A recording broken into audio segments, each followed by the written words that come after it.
Good afternoon. Thank you for joining us. I'm Jano Lieber, MTA Chair and CEO, here with a few of our colleagues, both at the MTA and otherwise. MTA C&D President Jamie Torres Springer, New York City Transit President Rich Davey, and MTA Bridge and Tunnels. Where is Allison? No Allison. But we've also got an important elected official who's been a great partner with us, Borough President Mark Levine, along with one of our all-time most important partners, Julie Tai of the New York League of Conservation Voters. Earth Day is everybody's day, but is especially a big holiday at the League of Conservation Voters.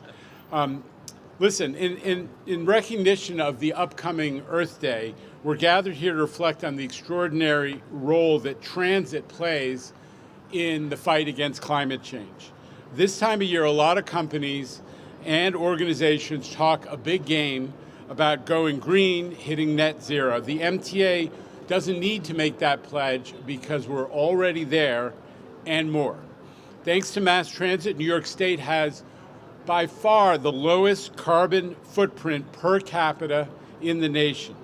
By getting people out of their cars, MTA helps prevent more than 20 million metric tons of carbon emissions being put into the air every year.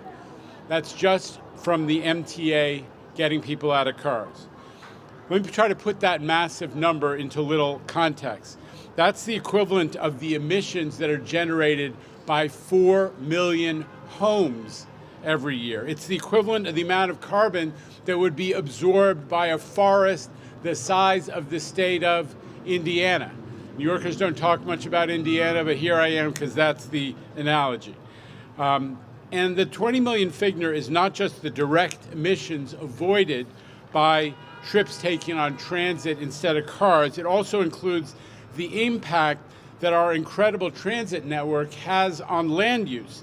The fact that because we have great transit, people walk to the grocery store or bike home because they live in sustainable neighborhoods thanks to transit.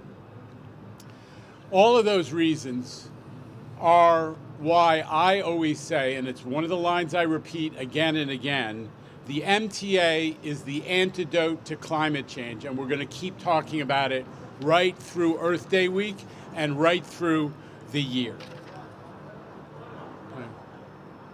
I need a piece of paper that somehow didn't get into my hands. Thanks. Thanks.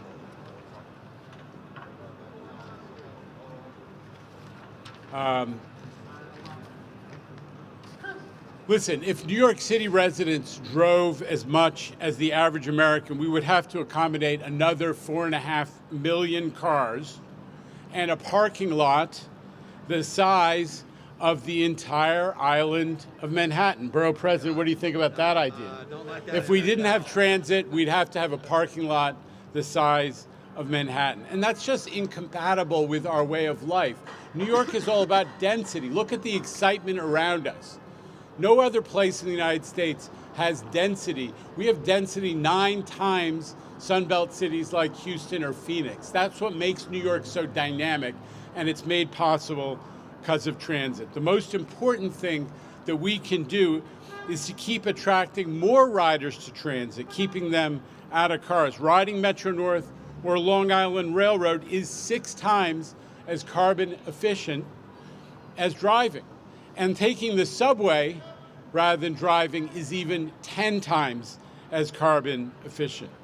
Now, we know that we can do more to make transit even greener. And today, the federal government is recognizing the impact of everything we do. They're giving us an award, a national award. The FTA, which is part of USDOT, is giving the MTA a national award for our zero emissions bus program, which is going to turn every one of those buses, including, we have clean energy buses out there for everybody to gawk at, but we're going to have full zero emissions fleet in the next few years, and the federal government is recognizing the MTA as a climate leader for that in particular. But as I said, we're going to do even more, and that's what I asked Jamie Torres Springer and his team to do and put together a sustainability plan for the MTA to further reduce the emissions from trains, buses, and our facilities. So let me turn it over to Jamie to describe that a little bit more. Thank you. Thank you, Jano. As Jano so rightly emphasized, we're already net carbon negative, the MTA, by 20 million tons.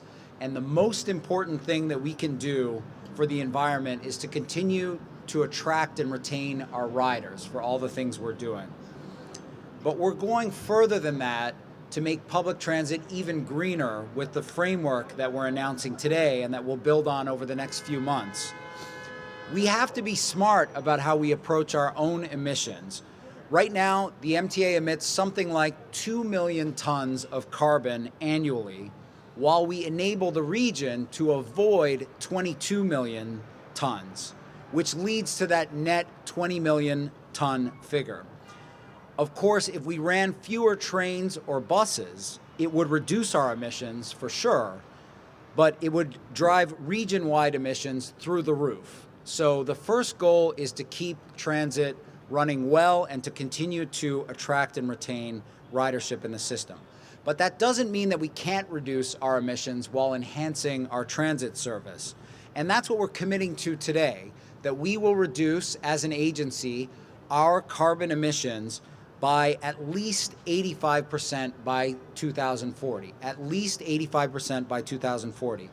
It's an ambitious goal that puts us ahead of the schedule laid out by the Governor's Climate Leadership and Community Protection Act. We're announcing it today because we know we can achieve it while enhancing our service and better serving our riders. There are three major strategies that we're going to put in place in order to meet that goal.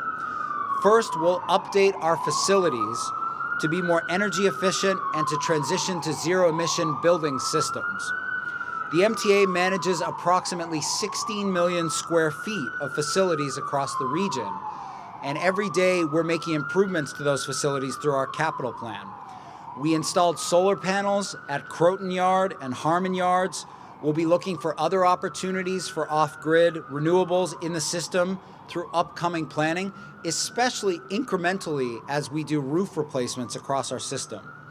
We'll be moving away from fossil burning building assets wherever possible in future capital plans. We have identified over 250 boilers, air conditioning systems, roofs, and lighting that need investment in coming years, and we'll be looking at electric options for each of them. And we have installed LED lighting on all of our bridges. Greening our fleet is the second major aspect of this framework. Jano talked about it already. Rich will talk about it a little more. To reduce our emissions from buses, trains, and non-revenue vehicles.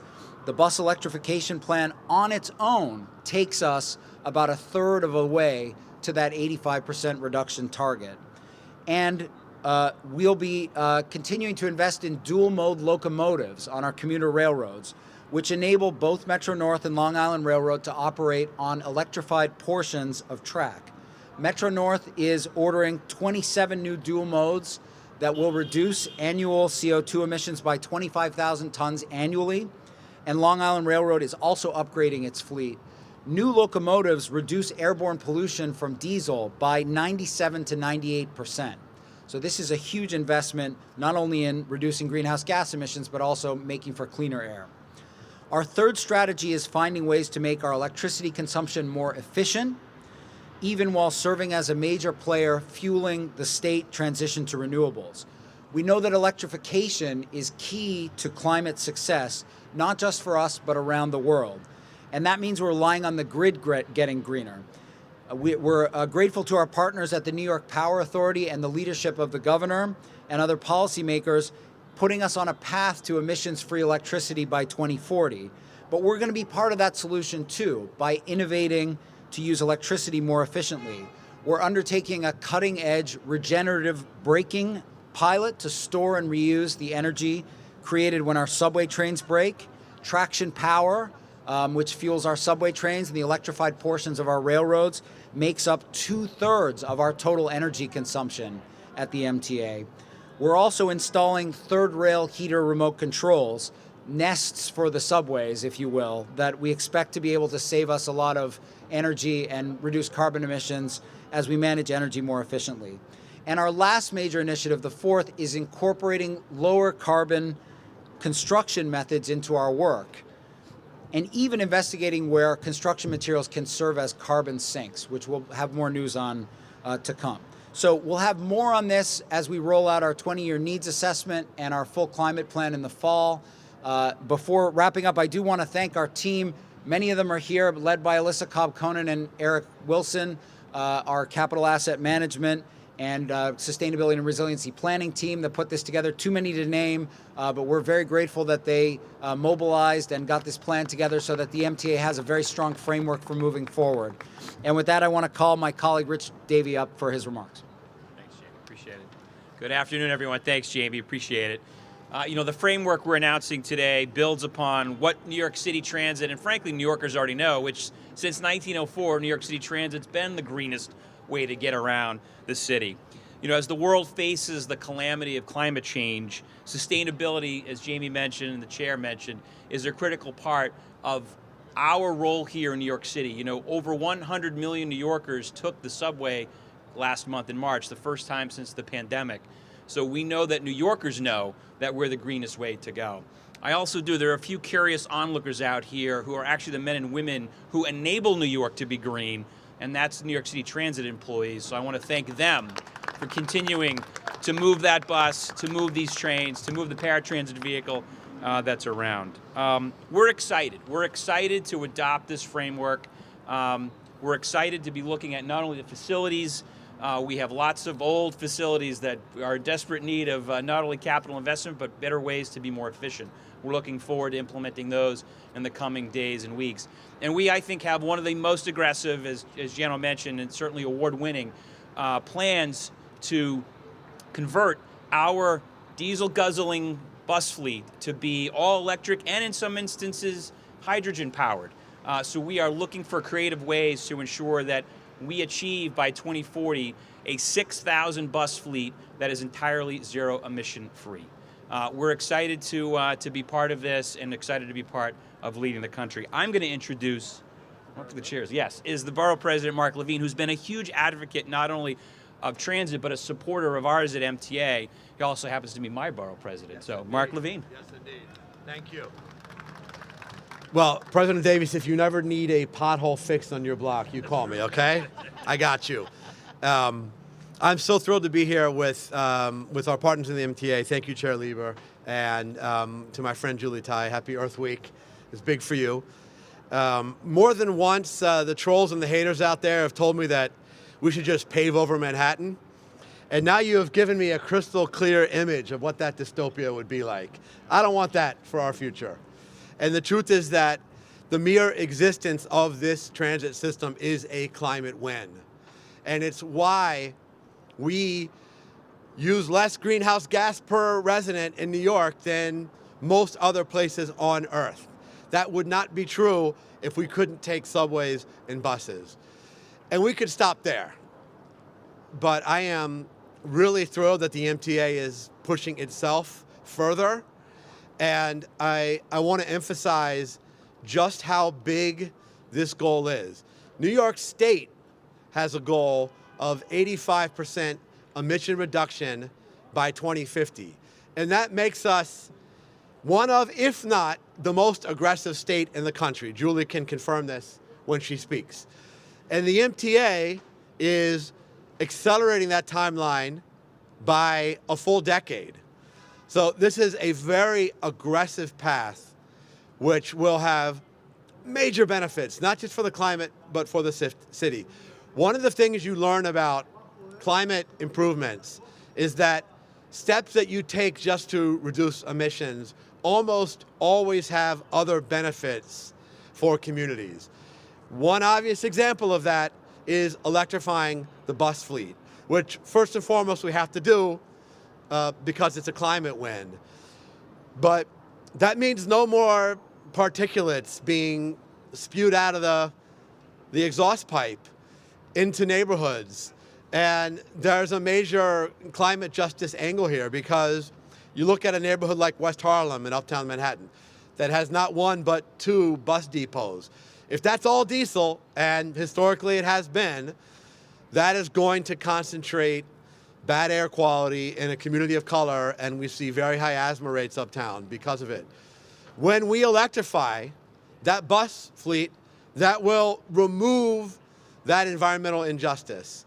And I think I heard you say, or I know this is the case, you can correct me if I'm wrong, but as you roll out electric buses, you're going to prioritize communities which have historically been negatively impacted. So that is an example of a win that is beyond just the climate impact. So I really applaud the MTA for this. This is a great way to celebrate Earth Day. Thank you to everyone who's making this happen. Congratulations and happy Earth Day. Thank you. I kind of introduced Julie Tai before, but I'll do it again. The president and CEO of the League of Conservation Voters of the state of New York, Julie Tai. Thank you, Jano. I'm so excited to be here. Yes, I'm Julie Tai, president of the New York League of Conservation Voters. I'm so excited that here on Earth Week, we are announcing the MTA's Climate Sustainability Framework. You know, really one of the things that we need to do is we need the state and entities of the state and city to lead by example, and that's exactly what you're doing here today. So thank you so much for that. You know, I often say we cannot drive our way out of the climate crisis. That means we need a mass transit system that is fully funded, efficient, and as green as it can be. That's something that's going to serve all New Yorkers while reducing its own carbon footprint. We've already heard it many times. The MTA is the reason why New York has the lowest per capita rates of greenhouse gas emissions in our state. And this new framework, really you're taking bold steps to make our transit system even greener, and we really appreciate that. You know, the fact that you're going ahead and reducing emissions, looking at this from top to bottom, from the vehicles that you're using to get New Yorkers around, right down to the materials you're using in the work that you do, is really incredible. Making sure that we have energy efficiency, transitioning those fleets. I remember, I think it was a year ago, we rolled out the M14 up at the Quill Bus Depot, and the year before that, we were working on some other electric buses, and we're really excited that congestion pricing is about to be here so that we can help get Jamie all the money he needs to pay for all the projects to make it energy, efficient. We're really excited about that. The fact that you've committed to reduce your operational emissions 85% by 2040 really shows that you are leading the fight for climate change, and we applaud you for your efforts on that front. I want to commend Governor Hochul, MTA Chair Jano Lieber, MTA President of Development Construction Jamie Torres Springer, and Rich Davey for all of your efforts to make sure that this is happening. I really appreciate in particular, and Borough President, you really highlighted this, focusing on making those investments first in disadvantaged communities. Asthma is the #1 cause of school absenteeism, and too many of those people are living in disadvantaged communities around bus depots and other transportation impacts. So really focusing on getting those buses to those communities first will really help to address that public health crisis as well as climate justice. We need our buses and our subways to make sure that our economy is prosperous, but we also need it to fight climate change. I do love the ads you have on the subway about that, right? It's like, fight climate change, no gas required. No driving required. No driving required. Even better. So thank you so much for this. We congratulate you for your unwavering commitment to sustainability, for taking bold action to reduce your own emissions, and for continuing to fight climate change. This is really setting a new standard for transit agencies across the country, as you so often do. So thank you so much. And remember, if you want to fight climate change, get on the bus, take the subway, get on the train, get out of your car. Thank you. So, just-in-time delivery, ladies and gentlemen, the chair of the New York City Council Committee on Transportation, Salvina Brooks Powers. Thank you so much for joining us. I could say firsthand, thank God for the trains. Got me here just in time. So I'm excited to be here to join Chair Lieber, President Davey, my partners in government. I see my former colleague here, so that's a special treat today as we celebrate Earth Day and to celebrate the MTA's plan for a greener future. The MTA is bound to play an essential role in helping the city achieve carbon neutrality. As we've heard today, that means not only providing transit service to millions of New Yorkers every day, but also upgrading facilities and fleets to reduce operational carbon emission by at least 85% before 2040. This ambitious target demonstrates the MTA's commitment to tackling climate change. I also appreciate the MTA's focus on environmental justice communities like the ones that I represent in Southeast Queens and the Rockaways. For too long, low-income and Black and brown communities in New York have received little to no investments, even as their residents were impacted most heavily by climate change. Focusing electrification efforts in these neighborhoods is a step toward acknowledging and addressing the history. I note that the council is collectively committed to solving this issue as well, to pass bills that help green our city's fleet and infrastructure, like Councilmember Brannon's Introduction 150, which would require the installation of vehicle chargers in lots citywide. I plan on holding a hearing on electric vehicle infrastructure in the Council's Committee on Transportation and Infrastructure later this year, and I look forward to working with the MTA on these issues and celebrate their dedication to a carbon neutral future. Thank you so much. All right. Thank you. And just seeing a senior elected official arrive at our event coming right off the subway makes it a good day. So thank you for being here and for making the time. Now, it's become a tradition with our press events to hear in Spanish from our colleague Quimel Arroyo, MTA's Chief Accessibility Officer. Q, thank you for helping us to reach our constituents who speak Spanish. Good afternoon, everyone. Es un placer para mí estar aquí con mis colegas y el presidente de la Autoridad Metropolitana de Transporte aquí en Nueva York para hablar de un proyecto nuevo, pero primero para celebrar el Día de nuestra Tierra Madre. Hoy estamos aquí anunciando nuestro nuevo proyecto que va a totalmente reintroducir un sistema de autobuses eléctricos en todo Nueva York con un enfoque en comunidades de minoría, esas comunidades cuales han sido tan afectadas con la emisión de carbono en esas comunidades. Para mí es un placer poder anunciar esto hoy y celebrar el Día de Tierra Madre, también con nuestros colegas Sylvana Brooks Powers y Mark Levine del condado de Manhattan. Para todos nosotros estamos aquí celebrando con ustedes y dándole a todos los neoyorquinos un mejor medio ambiente. El sistema de transporte es la causa número uno que para combatir el medio ambiente en la polución y estamos aquí contentos. Gracias. Okay, thank you, Q. Thanks again. Well, with that, I think we're gonna. And unless there's a question from the crowd, we're so grateful to everybody who joined us, even remotely or in person. Especially grateful to the people who helped put this great plan together. So again, a big round of applause for that group, and for all the MTA workers who keep our city going. Thank you all. All right.